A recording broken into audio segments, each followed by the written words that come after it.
علی بھائی اگلا سوال ہے، کوئی ایسا طریقہ تجویز کریں جس کے ذریعے قرآن حکیم کو باقاعدگی سے ترجمہ کے ساتھ پڑھنے کی روٹین بن سکے؟ دیکھیں جی، ہماری تو خواہش ہے کہ لوگ ترجمے سے قرآن پڑھیں. روٹین بنانا ایک مشکل کام ہے. ظاہر ہے کہ ہماری ڈیلی روٹین کے اندر قرآن حکیم کی اس طریقے سے ہمیں ترغیب نہیں دلائی گئی کہ اسے ترجمے سے پڑھ کے اس پہ عمل کرنا ہے. اس کے ثواب کی صرف ترغیب دلائی گئی ہے اور ثواب کا کوئی انکار نہیں ہے. لیکن یہ تو اسی طریقے سے ہے کہ کوئی شخص یہ کہنا شروع کر دے کہ جی نماز بڑی اچھی ورزش ہے لہٰذا ہمیں نماز پڑھنی چاہیے. تو نماز اللہ نے اس لیے تو نہیں رکھی ہے کہ آپ نے ورزش کرنی ہے. نماز تو ہے وَأَقِمِ الصَّلَاةَ لِلذِّكْرِ، میری یاد کے لیے نماز کو قائم رکھو. ہاں اس کا سائیڈ بینیفٹ ہے کہ آپ کی ورزش بھی ہو جاتی ہے، لیکن یہ اللہ کا مقصد نہیں تھا. مقصد تو پورے کا پورا قرآن یہ کہہ رہا ہے کہ آپ نے یہ کتاب زندگی اور کتاب ہدایت ہے. وَأُوحِيَ إِلَيَّ هَذَا الْقُرْآنُ لِأُنذِرَكُم بِهِ وَمَن بَلَغَ، سورۃ الانعام آیت نمبر 19. اے نبی فرما دو قرآن مجھے اللہ نے اس لیے وحی کیا تاکہ اس کے ذریعے میں تمہیں بھی آخرت کا ڈر سناؤں اور جس تک یہ کتاب پہنچے اسی کتاب کے ذریعے آخرت کا ڈر سنائے. تو یہ نازل ہوئی ہے اس لیے. فذکر بالقرآن من یخاف وعید، اے نبی قرآن کے ذریعے آپ لوگوں کو نصیحت کریں جو اللہ کی دھمکی سے ڈرتا ہے. وَلَقَدْ يَسَّرْنَا الْقُرْآنَ لِلذِّكْرِ فَهَلْ مِن مُدَّكِرٍ، ہم نے قرآن کو سمجھنے کے لیے آسان کر دیا ہے کوئی جو اس سے نصیحت حاصل کرے؟ تو یہ قرآن کا مقصد یہ تھا. یہ سائیڈ بینیفٹ ہے. اب آپ سائیڈ بینیفٹ کو لے کے شروع کر دیں جی وہ ترمذی میں حدیث ہے. بھئی کس کو انکار ہے کہ ہر لفظ کے اوپر 10 نیکیاں ہیں اور الف لام میم ایک حرف نہیں ہے 3 حرف ہیں 30 نیکیاں ہیں. نبی علیہ السلام جب یہ فرما رہے تھے تو آپ یہ ترغیب دلا رہے تھے کہ صرف ثواب اور مردوں کو بخشوانے کا اس کو ذریعہ اپنی طرف سے بنا لینا اور عمل نہ کرنا. آپ کا یہ مقصد نہیں تھا. آپ کا مقصد تھا کہ لوگ اس کے اوپر عمل کریں. تو اس کی روٹین بنانے کے لیے اس کو کسی نماز کے ساتھ آپ پرماننٹلی اٹیچ کریں جس نماز کے بعد آپ کے پاس وافر ٹائم اویلیبل ہو. سب سے آئیڈیل تو ہے فجر کے بعد، اس وقت ذہن بھی ذرا تازہ ہوتا ہے. چلیں اگر فجر کے وقت نہیں وقت ملا کسی کو تو ظہر، عصر، مغرب، عشاء، رات کو سونے سے پہلے کوئی ایسے روٹین کا وقت جو آپ روٹین چلا بھی سکیں. ویسے اگر آپ مجھ سے پوچھیں نا تو اللہ تعالیٰ نے نیچرلی ہماری روٹین میں قرآن رکھ دی ہے. ہماری 3 نمازیں اللہ تعالیٰ نے جہری رکھی ہیں، فجر، مغرب اور عشاء. اور فجر کی نماز آپ بخاری مسلم اٹھا کے دیکھیں، اندھیرے میں صحابہ کہتے ہیں ہم جاتے تھے اور خوب روشنی میں نماز سے فارغ ہوتے تھے. 40 سے 50 منٹ کی نبی علیہ السلام کی فجر کی نماز ہوتی تھی. 40-50 منٹ میں آلموسٹ 1-1.5 پارہ تو تلاوت ہو سکتا ہے، 1 پارہ تو آرام سے ہو سکتا ہے 2 رکعتوں کے اندر. تو یہ ان کی روٹین میں تھا، ان کی زبان بھی وہی تھی. اب ہمیں تو ظاہر ہے کہ اکثریت کو، عوام الناس کو تو نہیں عربی آتی ہے.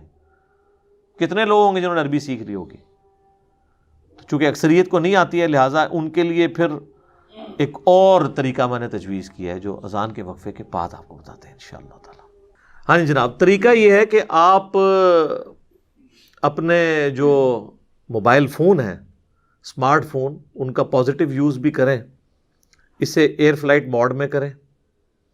اس کے بعد جو قرآن کی تلاوت ہو رہی ہو اس کو آپ امام کے پیچھے کھڑے ہو کر ترجمے والا قرآن کھولیں، ساتھ عربی بھی ہو تو ساتھ ساتھ اس کا ترجمہ بھی پڑھتے جائیں، عربی پہ بھی نظر رکھیں اور یوں آپ مصحف کو کور کر سکتے ہیں. لیکن اس میں سب سے بڑی ہرڈل جو ہے نا وہ یہ ہے کہ اب وہ مسجد کون سی ایسی ہو جس میں کوئی امام قرآن پڑھتا بھی ہو. کیونکہ ہمارے جو ائمہ مساجد ہیں انہوں نے تو چند صورتیں رٹی ہوئی ہیں 30ویں پارے کی یا چند مشہور آیات، وہ ہر دفعہ وہی ریپیٹ کرتے ہیں. رمضان المبارک کے علاوہ یہ پاسبل نہیں ہے، اور رمضان المبارک میں بھی اکثر جو حفاظ ہیں وہ اتنا تیز قرآن پڑھتے ہیں کہ آپ کو سمجھ نہیں آتی، سوائے اہل حدیث کے. وہاں پہ اہتمام ہوتا ہے اور مزہ آتا ہے قرآن سننے کا. اب مجھے عربی آتی ہے، میں تو بڑا انجوائے کرتا ہوں کہ پورا قرآن آپ کا 1 مہینے میں کور ہو جاتا ہے. عام مساجد کے اندر بھی اگر کسی ایک نماز میں، خواہ وہ فجر کی چوز کر لیں یا مغرب کی تو خیر پاسبل نہیں ہے، یا عشاء کی کر لیں، فجر اور عشاء کے اندر قرآن حکیم جو ہے وہ الف لام میم سے سٹارٹ کریں والناس تک، ایک تو اس حافظ کے لیے اپنے لیے فائدہ ہے، اگرچہ وہ 2 رکوع ہی روز کے پڑھ لے، کہ اس کو سال کے بعد جب وہ مصحف سنانا شروع کرے گا تو اسے دوبارہ سے اس تردد سے نہیں گزرنا پڑے گا، اس کی روٹین بن جائے گی۔ اور عوام کو یہ فائدہ ہو جائے گا کہ پورے قرآن سے آپ گزریں گے۔ صحابہ اکرام علیہم رضوان اسی چیز کو تو انجوائے کرتے تھے، ان کی اپنی زبان تھی۔ اب ہمارے لیے تو ظاہر ہے ہمیں مصحف ترجمے والا یا مصحف پکڑ کے کھڑا ہونا پڑے گا۔ پاکٹ سائز کا آپ لے لیں یا موبائل فون سب سے بہتر ہے، اس میں ذرا ترجمے بھی مختلف آ جاتے ہیں۔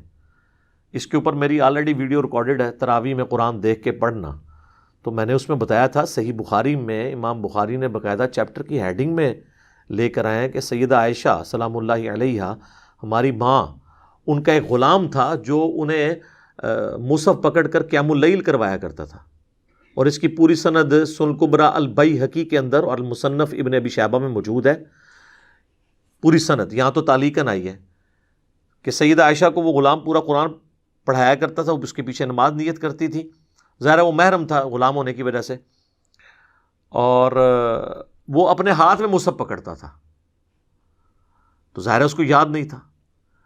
ایون مصنف ابن ابی شیبہ میں تو آپ کا صحابہ کا ملے گا کہ وہ ان کے پیچھے لوگ مصحف ہاتھ میں پکڑ کر ان کی قرات کو سنا کرتے تھے اور غلطیوں پر متنبہ کرتے تھے، یہ بھی مل جائے گا آپ کو انس بن مالک کے بارے میں، باقی اصحاب کے بارے میں، اور یہ بھی ملے گا کہ وہ امامت کرواتے تھے مصحف ہاتھ میں پکڑ کے اور پیچھے لوگ کھڑے ہوتے تھے۔ اب ظاہر ہے کہ وہ ان لوگوں کو تو پیچھے عربی سمجھنے کے لیے ترجمے والا قرآن پکڑنے کی ضرورت نہیں ہے، ہمیں تو ظاہر ضرورت ہے۔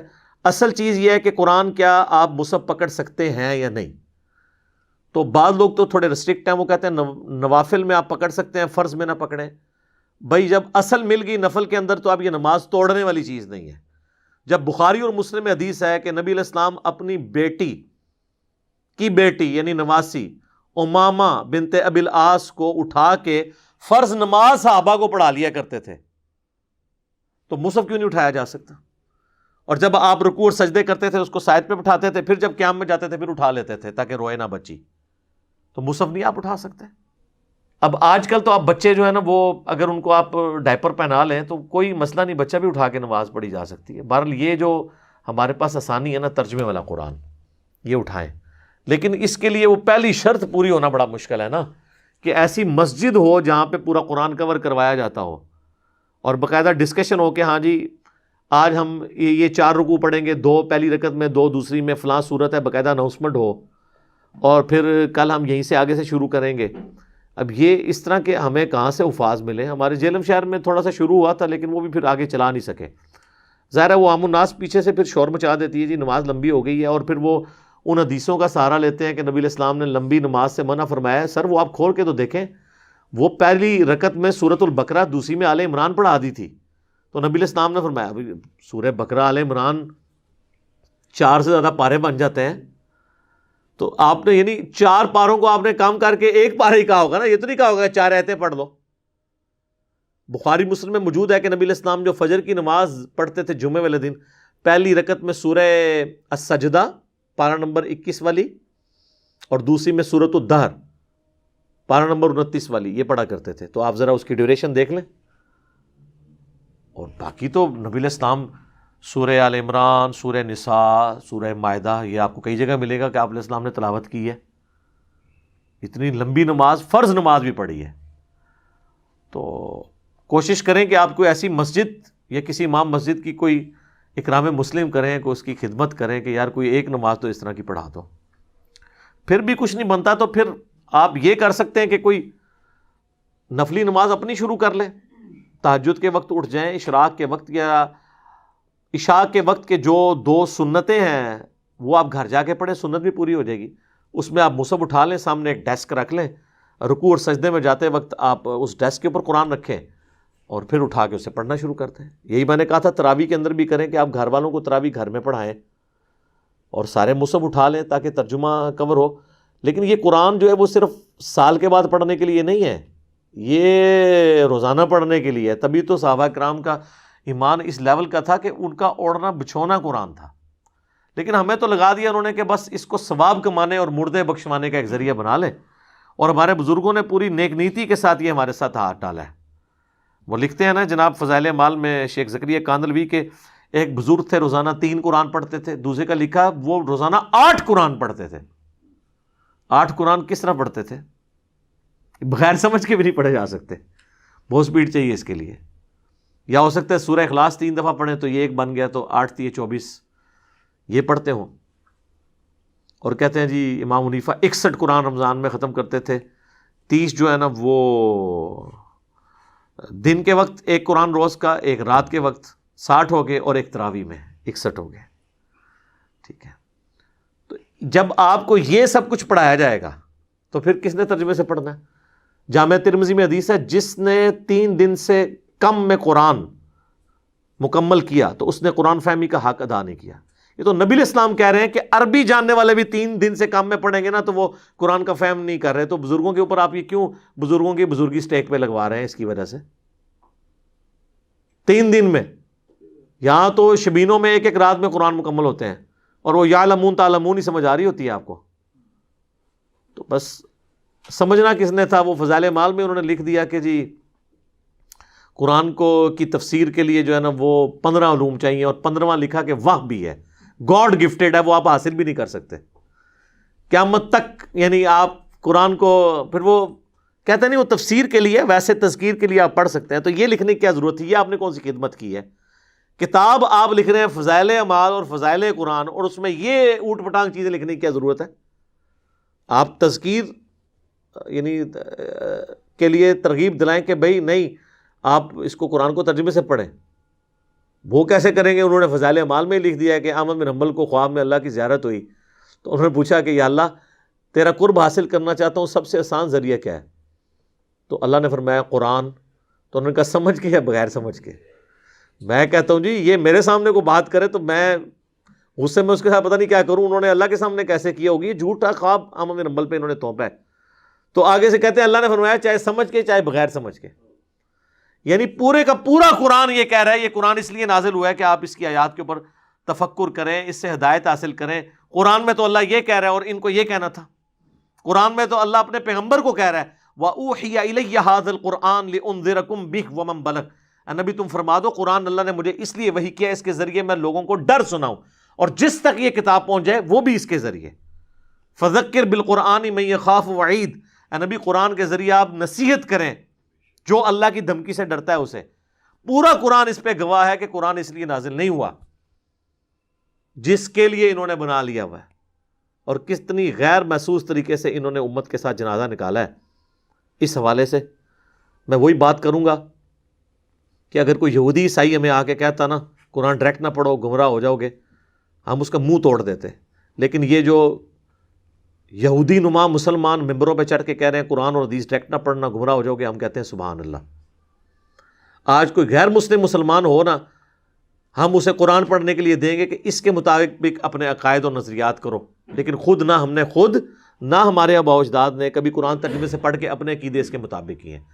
اس لیے میں بار بار گورنمنٹ سے بھی ریکویسٹ کرتا ہوں کہ آئین میں یہ ترمیم آپ داخل کریں نا، آپ اپنی مرضی کی تو 17ویں ترمیم اور 18ویں ترمیم داخل کرتے ہیں، تو آئین میں یہ بھی ترمیم داخل کریں جدھر آئین میں یہ موجود ہے کہ قرآن حکیم کی بغیر غلطیوں کی پرنٹنگ کو انشور کرے گی گورنمنٹ، وہاں پہ یہ بھی ڈالیں کہ قرآن بغیر ترجمے کے پاکستان میں چھاپنا جرم ہوگا۔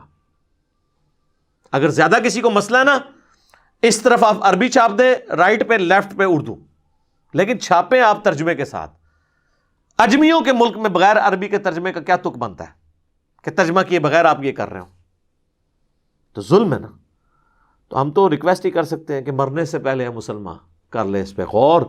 کتابوں کا خدا اور ہے بابوں کا خدا، اور کتابوں کے خواب خدا کا تعارف تبھی ہوگا جب آپ خوابوں سے نکل کے کتابوں پہ آئیں گے اور قرآن کو ترجمے سے پڑھیں گے، ادروائز کبھی بھی آپ کو اس خدا کا تعارف نہیں ہوگا جو خدا نے خود اپنا تعارف کتابوں کے ذریعے کروایا۔ ٹھیک ہو گیا جی؟